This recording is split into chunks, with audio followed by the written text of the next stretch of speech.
So maybe you take a look at that. He was one of the first persons that I sent it to. Okay, well, what's the headline on it, and then we'll pull it up that way. Just do Bandar Saudi coup fails.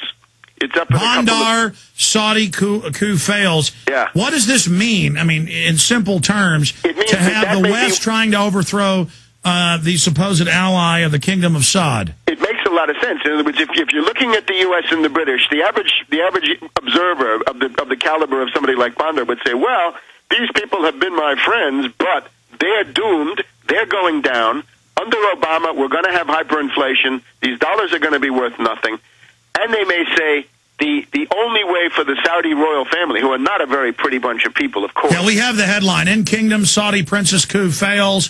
Right. Thank you, Webster. So this would be an attempt by the Saudi royal family to save themselves from the general shipwreck of the U.S. and the British by going with Russia. And I believe you can say this is probably the new Richelieu of our time is Putin.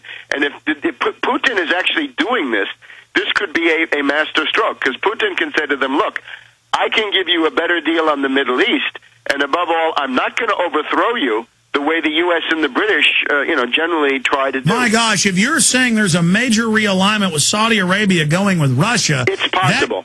That completely reshuffles the deck on a geopolitical scale that changes the entire makeup of the geopolitical web. It would basically be the beginning of the end of the Anglo-American Empire, and just from the point of view of oil, from oil and then the dollar. But would the Saudis do that? They were forged in Mordor, there by the British. I mean, they go back to the British. So they said, well, the British come through, the Americans come through, and now maybe it's time for them to leave. So I'm not 100% sure, but this is something to really watch because it's huge.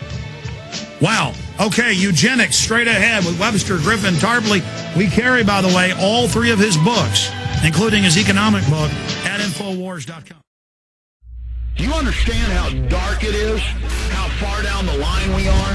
How late it is? Webster Tarpley is the Liberty Freedom Movement's Leonardo da Vinci. And we are always glad to have him. Okay, Webster, in the time I got left with you, it's clear we'll have to do a part 2 coming up soon on this. This eco-science, population, resources, environment, I've now scanned through most of the 1,100 pages. You went to the library. You got a hard copy as well. For the first 2 weeks I was researching and I was reading an online PDF, but there's even more in the actual book. Forced sterilization of the population, CPS taking all children at birth by the end of it, raising them in dormitories, kind of the eugenics view they implemented in China under treaties, under State Department Memorandum 200, forced drugging of the population in the water, sterilizing the majority of the population, deciding who can breed, total control through an environmental eugenical tyranny.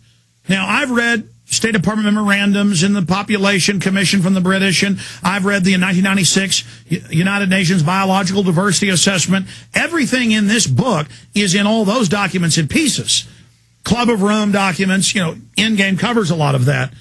But this is a compendium or a Rosetta Stone of evil. You've had a chance to go over it now since last week. I dispatched a crew there to interview you again to integrate that into the new Obama film. You, of course, are the centerpiece of the Obama deception, one of the main voices. You are also, out of the 18 people we've interviewed, one of the main players or quarterback. We can say I'm quarterbacking, but you're kind of a, what's another important person you give the ball to here? The wingback. I'm sure, or a running back or something. The point is, you're doing a great job.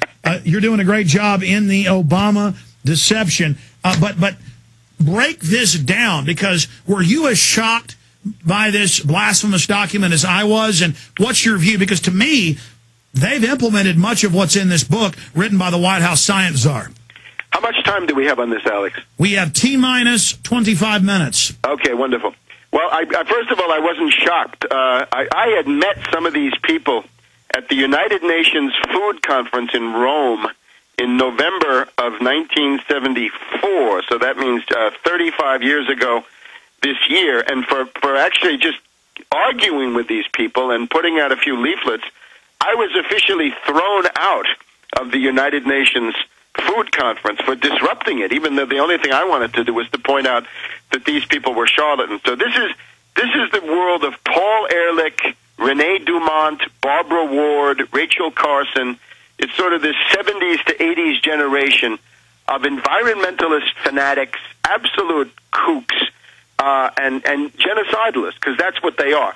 And they are, as they call themselves, neo-Malthusian. They go with Parson Malthus, who made this idiotic claim that population grows faster than food. That's not what you see. And even before Malthus died, he had to take it back, that he had been completely wrong. So the book that I've got is it's almost 1,100 pages.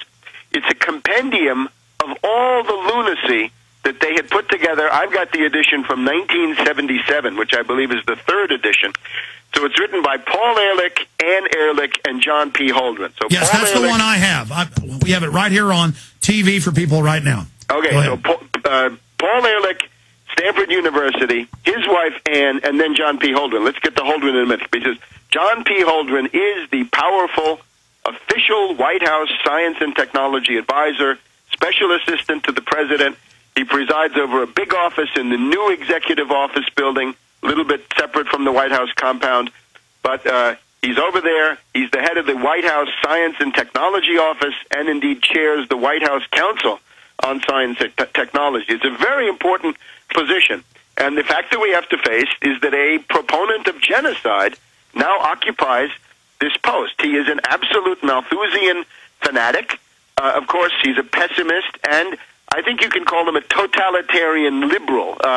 This is usually applied to Keynes, but I call him a piranha-like control freak.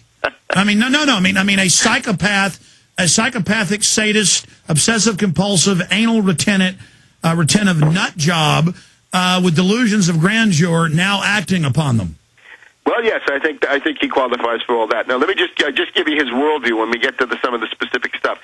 He starts with this Paul Ehrlich. Now, Ehrlich had written The Population Bomb in 1968, saying the world is going to be destroyed because there are too many people. Now, we know the oligarchy has been arguing that the world is overpopulated since about 1000 BC that we know of.